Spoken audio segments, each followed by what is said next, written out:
La guerre au Moyen-Orient semble atteindre un nouveau niveau. Donald Trump prend désormais la parole et parle de négociation, d'une sorte d'effort. Nous avons eu un reportage sur CNN affirmant que les États-Unis essayent de dialoguer avec les Iraniens par l'intermédiaire, vous savez, des Turcs, des Pakistanais et des Omanais, et qu'ils font tout leur possible pour entrer en contact avec les Iraniens. Et voici ce que Donald Trump a déclaré il y a quelques instants à propos de la situation.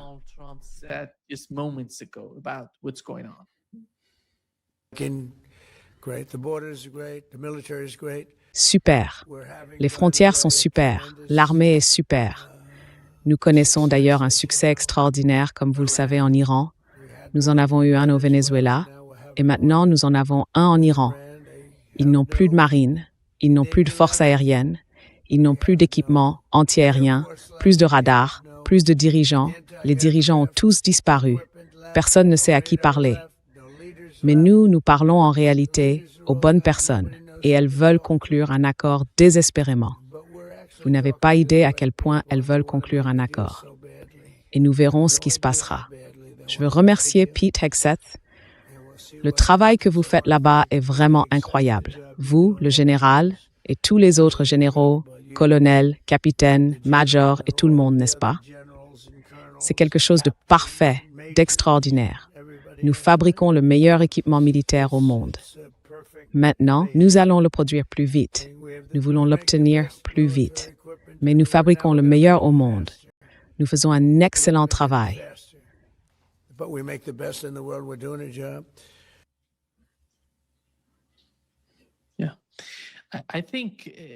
Oui, je pense que les points qu'il a mentionnés, Patrick, quelque chose dans le ton à Washington, la façon dont il parle de la guerre, a changé depuis que l'Iran a frappé le Mona.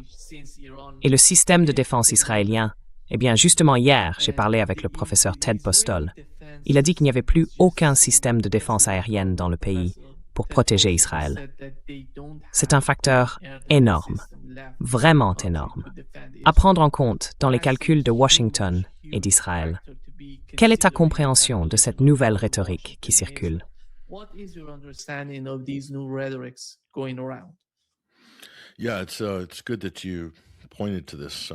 Oui, tu as bien fait de le souligner. Je fais beaucoup d'analyses de dialogue. J'essaie de les décortiquer, d'en analyser le ton, la psychologie qui les sous-tend. Et il me semble que Trump adopte actuellement une attitude d'évitement. Il essaye de créer un récit de victoire, du genre « nous avons accompli tant de choses ». Il répète tous ces éléments de langage convenus. Nous avons éliminé leur marine, nous avons éliminé leur force aérienne, nous avons tué tous leurs dirigeants. C'est un grand succès. Tu sais en passant qu'un président des États-Unis se vante d'un grand succès en fonction du degré auquel il a tenté de détruire ou a effectivement détruit un autre pays. C'est assez répugnant. Mais laissons cela de côté pour le moment. Regardons de plus près ce qu'il disait là. Il dit en substance qu'il n'y a plus de dirigeants.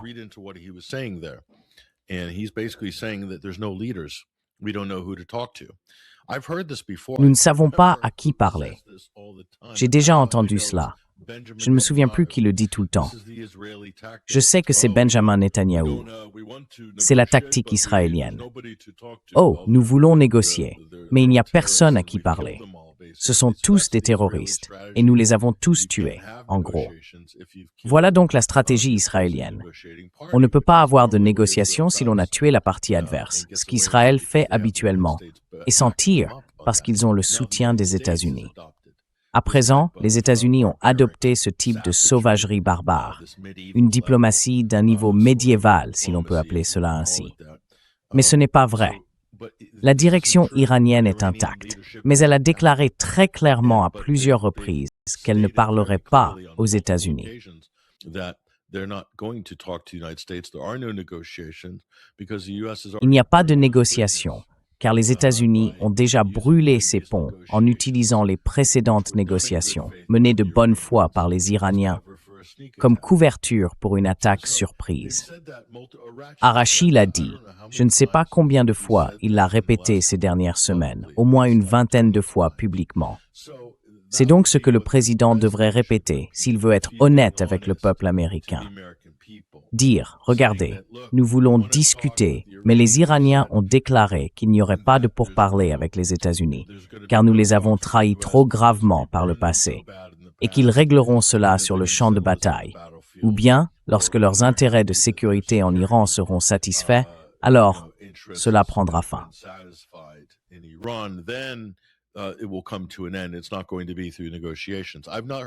ne sera pas par des négociations. Je n'ai pas entendu un dirigeant américain dire cela. Voyez-vous, parce qu'ils ne savent pas comment présenter cela au peuple américain ou à un public occidental, qu'une puissance supposément faible, inférieure, dicte les conditions du règlement final. Maintenant, on peut débattre de la question de savoir si l'Iran réussira selon ces termes. C'est une question ouverte. Le sujet reste à discuter et à débattre.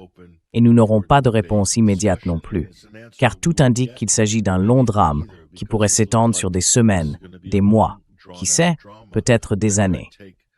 La situation pourrait s'apaiser, puis se rallumer une fois que les États-Unis et Israël se seront réarmés, ce qu'ils ont d'ailleurs fait il y a 8 mois, après la guerre de 12 jours.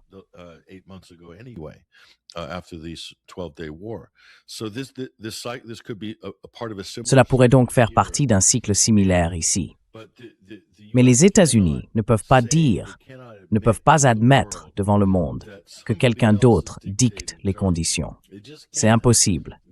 Le simple fait que l'Iran fasse cela ou tente de le faire constitue en réalité un grand défi pour l'autorité américaine, pour l'hégémonie des États-Unis dans la région. Et si l'on regarde comment les États du Golfe et leurs soi-disant alliés dans la région sont actuellement dans un désarroi total, et aussi déchirés entre des personnes au sein de pays comme l'Arabie saoudite, et même les Émirats arabes unis et Bahreïn, et d'autres qui disent en substance, en réalité non, les bases américaines représentent un risque direct et existentiel pour nous, voire pour notre existence même en tant que pays, sans parler des dommages à notre commerce, à nos marchés, à notre énergie, et ainsi de suite.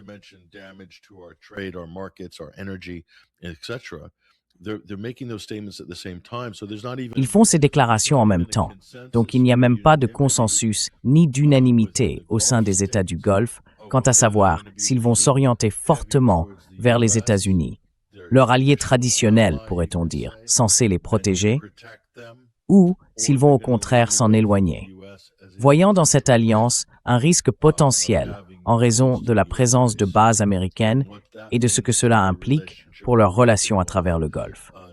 En Iran, en ce moment, oui, on pourrait dire sur le papier que le pays est affaibli. Mais le fait que l'Iran continue de se battre après 4 semaines, qu'il impose ses conditions et qu'il contrôle le détroit d'Ormuz, cela ne donne pas l'impression d'un pays en train de perdre.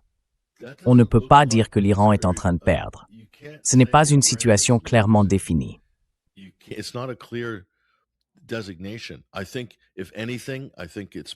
Je pense qu'en réalité, ce conflit est probablement dans une sorte d'impasse en ce moment, sur l'échelle de l'escalade. Nous verrons ce qui se passera. Mais les facteurs que tu as mentionnés plus tôt, Nima, sont les plus importants.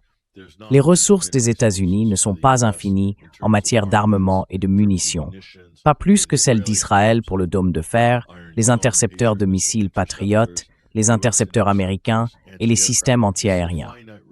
Ce sont des ressources limitées, tout comme le maintien d'un ensemble complet de groupes d'attaque navales, de groupes aéronavals, de tout le ravitaillement en vol et de la logistique qui va avec.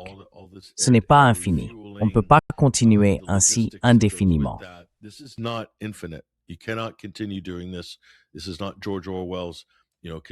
Ce n'est pas la guerre permanente de George Orwell contre l'Eurasie. Cela ne va pas fonctionner. Ils ont un calendrier limité, les États-Unis en tout cas. Trump lui-même a un calendrier encore plus court, celui de la politique.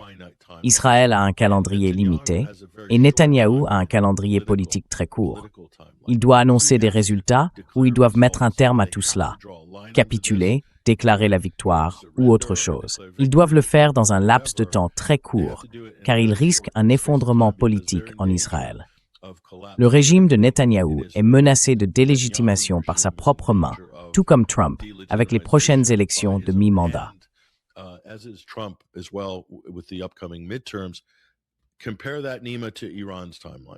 Compare cela, Nima, à la chronologie de l'Iran. L'Iran travaille-t-il sur une courte échéance ou sur une très longue échéance? Je dirais qu'il travaille sur une très longue échéance. Donc si c'est une guerre d'usure, je ne parierais probablement pas contre l'Iran à ce stade. De la même manière, je n'ai jamais parié contre la Russie dans la guerre par procuration en Ukraine, car c'est une dynamique similaire. L'appétit du public pour une guerre impopulaire est limité. Vous disposez d'une fenêtre restreinte pour atteindre vos objectifs militaires ou politiques si vous êtes l'Occident, si vous êtes les États-Unis. C'était vrai en Ukraine avec cette guerre par procuration, et c'est vrai ici.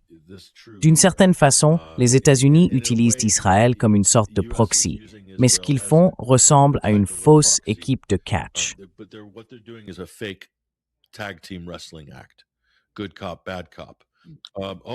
Bon flic, mauvais flic. Oh, nous discutons avec les Iraniens, dit Trump sur Truth Social. Et puis, dès qu'il dit cela, les Iraniens déclarent 2 heures plus tard, « Non, non, non, nous ne parlons pas avec eux ». Et 1 heure après, Israël frappe des infrastructures énergétiques. Et les États-Unis disent « Oh, nous n'avions aucune idée qu'Israël allait faire ça.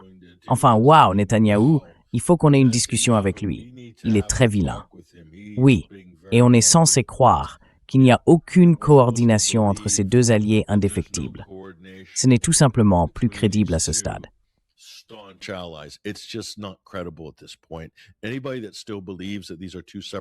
Quiconque croit encore qu'il s'agit de 2 acteurs distincts et qu'ils ne travaillent pas absolument de concert.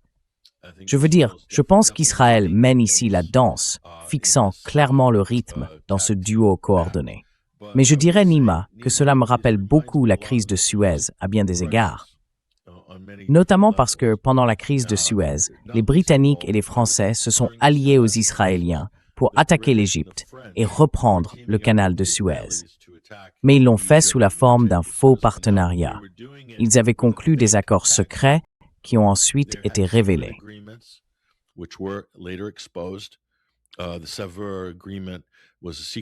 L'accord de Sèvres était un pacte secret entre les Français, les Britanniques et les Israéliens, dans lequel ces derniers devaient servir de fer de lance militaire, tandis que la France et le Royaume-Uni feignaient de les contenir, tout en déployant leurs propres forces pour, en fin de compte, mettre l'Égypte en échec. Mais cela n'a pas fonctionné, car les États-Unis et l'Union soviétique sont intervenus pour soutenir Gamal Abdel Nasser à cette époque, en 1956. Et ce qui rend cet épisode significatif, sur le plan de la comparaison historique, Nima, c'est que la crise de Suez a marqué la fin de l'Empire britannique et de la domination du Royaume-Uni au Moyen-Orient et en Asie centrale, moment où les États-Unis ont pris le relais en tant que superpuissance principale, assumant la tutelle stratégique de la région.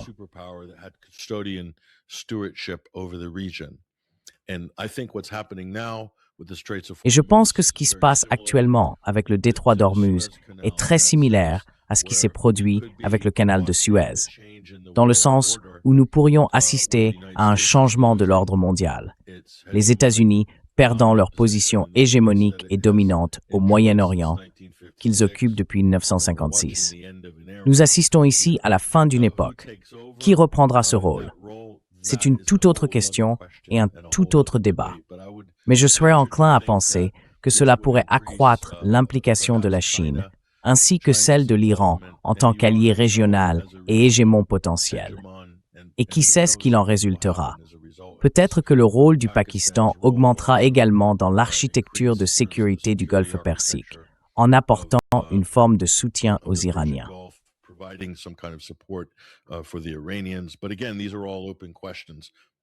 Mais encore une fois, ce sont toutes des questions ouvertes. Je dirais que dans les 2 cas, Suez et l'Iran, ainsi que la guerre actuelle que nous observons en ce moment, nous assistons à une procession, à un changement de l'ordre mondial en cours à cause de ce conflit.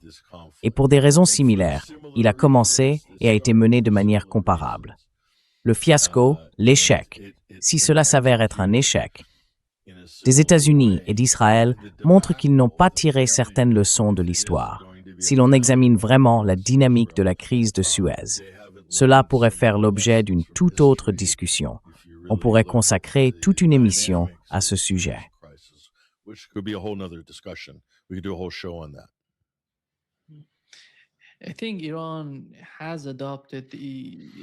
Je pense que l'Iran a adopté la stratégie russe en Ukraine, à savoir aucune trêve tant que tous les objectifs ne sont pas atteints.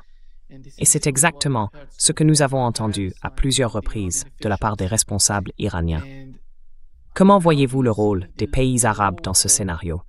Parce qu'en ce moment, nous avons appris que l'Arabie saoudite, les Émirats arabes unis et le Koweït se rassemblent. Ils veulent former une sorte de force unifiée contre l'Iran. Mais cela ne se produira pas de sitôt. Alors, comment percevez-vous l'approche de l'Iran, la manière dont il définit ses objectifs?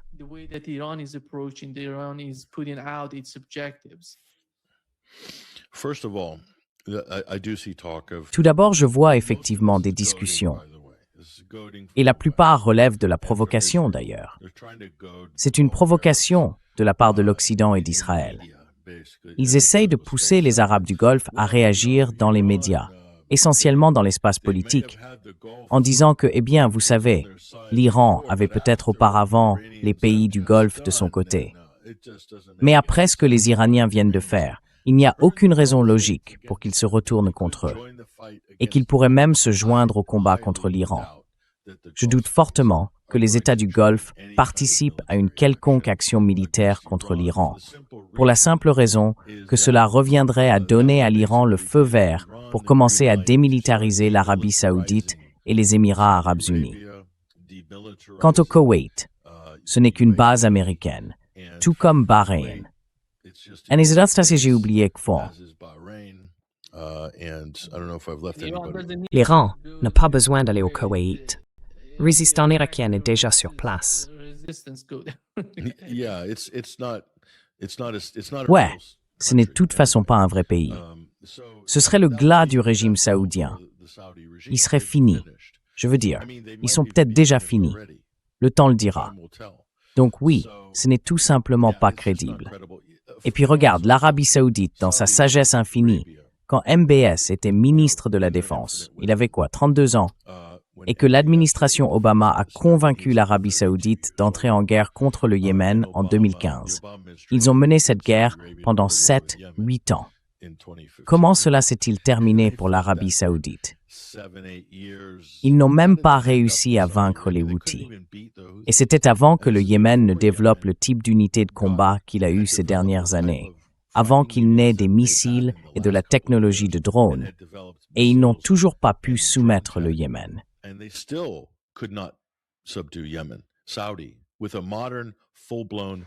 L'Arabie saoudite, avec une armée moderne entièrement équipée par les Américains et du personnel américain dirigeant pratiquement la guerre à sa place, n'a pourtant pas réussi à vaincre les Yéménites. Alors, qu'est-ce qui te fait penser que l'Arabie saoudite serait capable de mener un combat crédible contre l'Iran? C'est tout simplement risible d'y croire. Tu sais, dès que les missiles iraniens frapperont et détruiront la force aérienne saoudienne, ainsi que quelques-unes de leurs principales bases, tu verras une foule de gens fuir le pays. Direction Paris, Miami, Montréal, Londres, le sud de la France. C'est là que les Saoudiens iront. Et ceux qui resteront, eh bien, ce serait la fin du régime. Cela soulève une question intéressante, dont nous avons déjà parlé, je crois. Est-ce que cela fait partie du plan global? Affaiblir et, à terme, Paramberber-Khorram.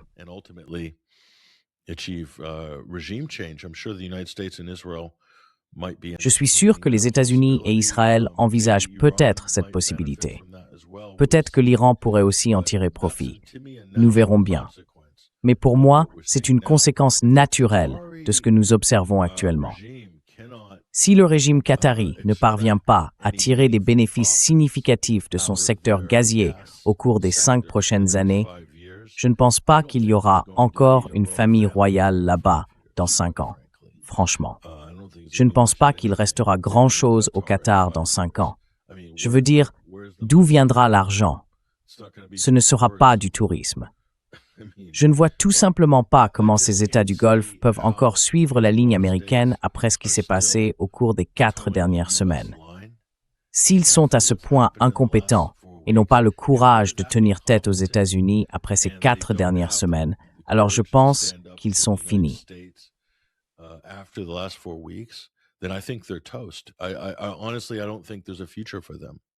Honnêtement, je ne pense pas qu'ils aient un avenir.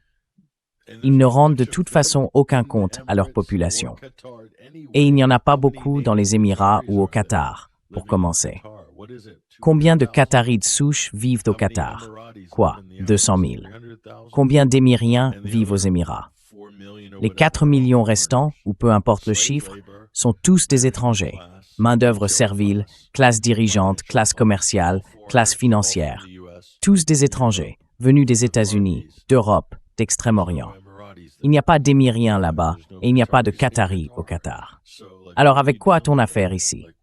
Que sont exactement ces pays, sinon des avant-postes américains glorifiés et peut-être des paradis fiscaux servant au blanchiment d'argent et à d'autres formes de finance offshore?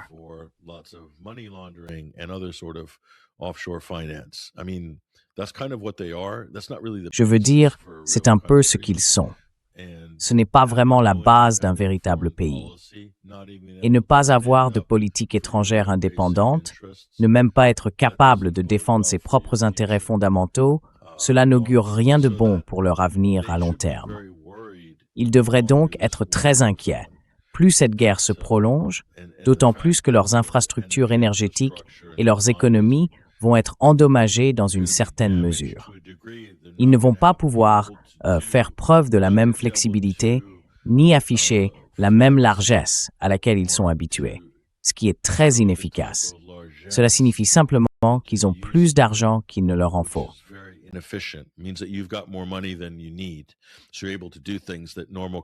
Donc, vous êtes capable de faire des choses que des pays normaux ne pourraient pas faire, parce que vous n'avez pas à y réfléchir à 2 fois.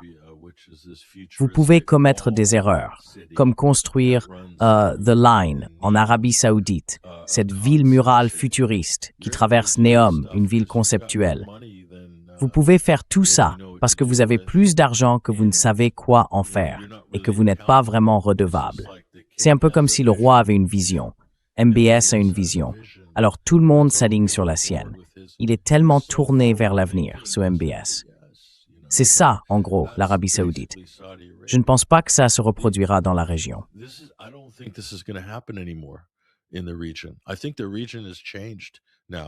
Je pense que la région a changé maintenant, au cours du dernier mois. Je ne crois pas qu'elle reviendra un jour à ce pays de contes de fées, fait de civilisations factices dans le désert, totalement insoutenable, sur les plans environnemental, économique et politique. C'est la réalité. Et l'Iran l'a mise en évidence. Donc soit ils s'adaptent à la réalité du Golfe, soit, à mon avis, c'en est fini pour eux. À terme, ils disparaîtront. Cela prendra peut-être 1 an ou 2, peut-être 3, 4 ou 5. Mais je ne pense pas que l'on verra ces mêmes régimes à l'avenir au rythme actuel. À moins qu'ils ne s'adaptent à la nouvelle réalité. Alors peut-être auront-ils une chance de survivre.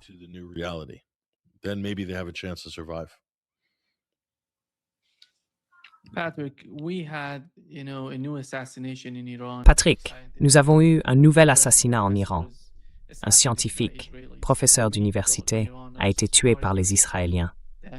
Et beaucoup de gens en Iran affirment que si Israël continue avec ce genre d'approche, il faudra éliminer tout un bâtiment de chercheurs liés à l'armée israélienne. Tu sais, la situation devient vraiment sensible en Iran. Si Israël poursuit ce type de comportement, ces attaques contre des civils iraniens, il ne s'agit pas de militaires, mais de professeurs d'université, pour la plupart des universitaires. Mais comment vois-tu cela, en termes de stratégie à long terme pour l'Iran? Quelle serait la solution? Parce que ces gens-là, ils assassinent tous ceux qu'ils choisissent. Le gouvernement Netanyahou, comme tu l'as mentionné auparavant, se vante de ces assassinats, se vante de tous ces actes odieux de leur part.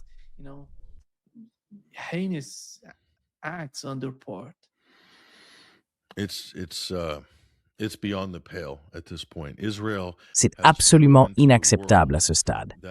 Israël a prouvé au monde qu'il s'agit d'un régime criminel et méprisable, et le niveau de sauvagerie et de barbarie absolue affiché est stupéfiant. En gros, oui, nous allons tuer tout un immeuble d'habitation pour atteindre un universitaire ou un scientifique, parce que nous voulons éliminer les dirigeants intellectuels des domaines scientifiques en Iran, puisqu'ils pourraient contribuer au programme nucléaire civil. Et donc, nous nous estimons justifiés de tuer un nombre illimité de femmes et d'enfants autour d'eux en les considérant comme des criminels. Nous appellerons cela des dommages collatéraux, et nous nous en moquons, parce que nous sommes Israël.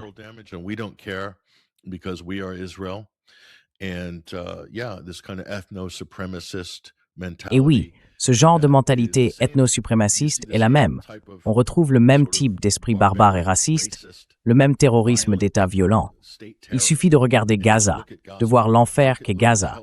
C'est le résultat direct de cette même mentalité criminelle, meurtrière et génocidaire.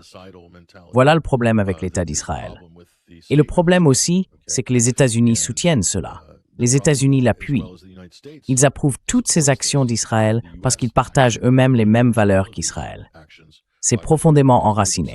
Racistes, anti-musulmans, anti-arabes, anti-Moyen-Orient, anti-Asie centrale.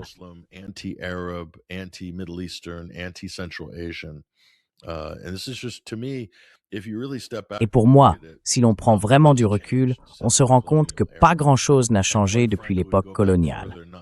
Et franchement, si l'on remonte encore plus loin, jusqu'aux croisades, c'est malheureusement la même mentalité. C'est cette vision eurocentrée, raciste et ethno-suprémaciste qu'ils habillent de religion pour faire passer l'idée qu'ils sont supérieurs, alors qu'en réalité, ils commettent les crimes les plus odieux contre l'humanité au quotidien. Je veux dire, regardez ce que les Israéliens font au Liban en ce moment. Personne ne s'en soucie. Personne n'a un mot à dire à leur sujet. Ils peuvent tuer, mutiler, piller et commettre un génocide à travers toute la région. Et personne en Europe n'a le courage de s'y opposer.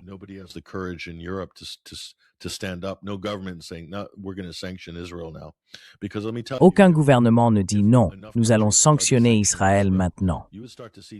Parce que, laissez-moi vous dire, si suffisamment de pays commençaient à sanctionner Israël, les choses se calmeraient assez rapidement. Mais ils n'ont pas le courage de le faire, pour diverses raisons. Soit ils sont récupérés, soudoyés, victimes de chantage, qui sait. Mais les résultats sont assez évidents. Et l'autre aspect plus malheureux de tout cela, c'est que cela montre qu'Iran mène sa guerre différemment.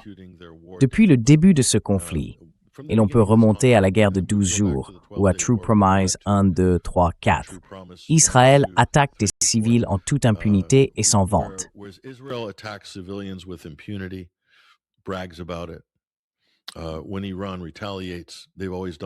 Quand l'Iran riposte, il l'a toujours fait de manière très mesurée afin d'éviter les pertes civiles, car l'Iran a été clair et constant sur le fait que son combat ne vise pas le peuple, mais le régime, le gouvernement et la source de l'agression, qui provient des établissements militaires, du renseignement et de la défense en Israël et aux États-Unis.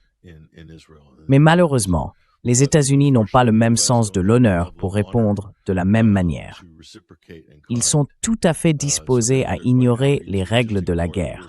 Je veux dire, on a même ce genre de secrétaire américain à la défense, un peu psychotique, qui s'est autoproclamé secrétaire à la guerre, d'une manière digne d'une bande dessinée de DC, presque caricaturale.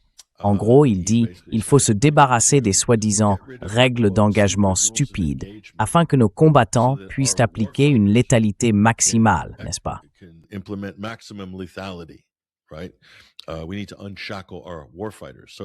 Nous devons libérer nos combattants. Ils n'appellent même plus leurs soldats des soldats.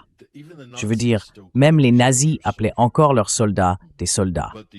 Mais les États-Unis les rebaptisent combattants de guerre. Même pour Goebbels, c'était aller trop loin.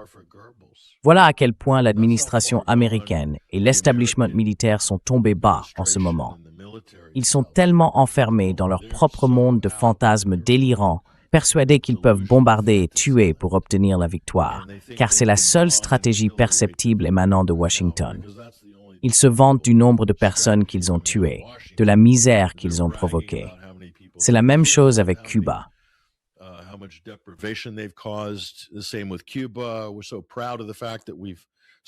Nous sommes tellement fiers du fait que nous ayons affamé les Cubains et que leurs hôpitaux ne fonctionnent plus.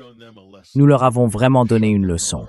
Nous avons fermé tous leurs hôpitaux et des gens meurent dans les couloirs. C'est un grand succès, dit Trump. C'est un grand succès. Nous gagnons à Cuba. Regardez cette famine, cette privation. Nous gagnons. C'est tout simplement délirant, dépravé. C'est le point le plus bas de l'histoire américaine à ce jour.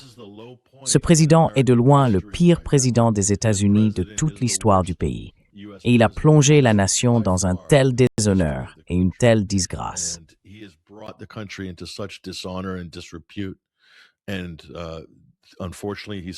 Et malheureusement, il est entouré de lâches, démocrates et républicains à Washington, qui ont peur de le freiner parce qu'il risquerait de nuire à leur propre portefeuille d'action, puisqu'ils s'enrichissent tous grâce à cela.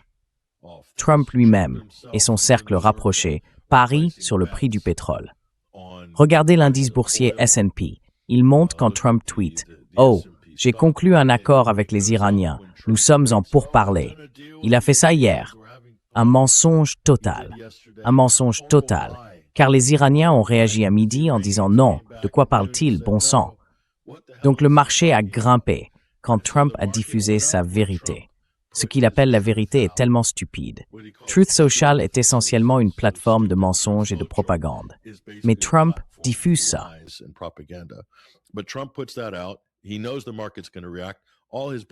Il sait que le marché va réagir. Tous ses copains de Wall Street ont déjà pris leurs options d'achat, puis le marché s'envole. 2 000 milliards de capitalisation boursière. Puis soudain, le démenti de l'Iran arrive et le marché perd 1 000 milliards de capitalisation, il s'effondre. Mais tous ses copains ont probablement pris des options de vente, donc ils gagnent de l'argent sur la hausse du marché et ils en gagnent aussi sur la baisse. Et ensuite, Israël intervient à son tour et attaque les infrastructures iraniennes, tandis que Trump, Witkoff et l'équipe de fausses négociations font leur numéro habituel en prétendant négocier un cessez-le-feu, alors qu'en réalité, ils ne font que couvrir une attaque israélienne. À chaque fois, c'est la même chose.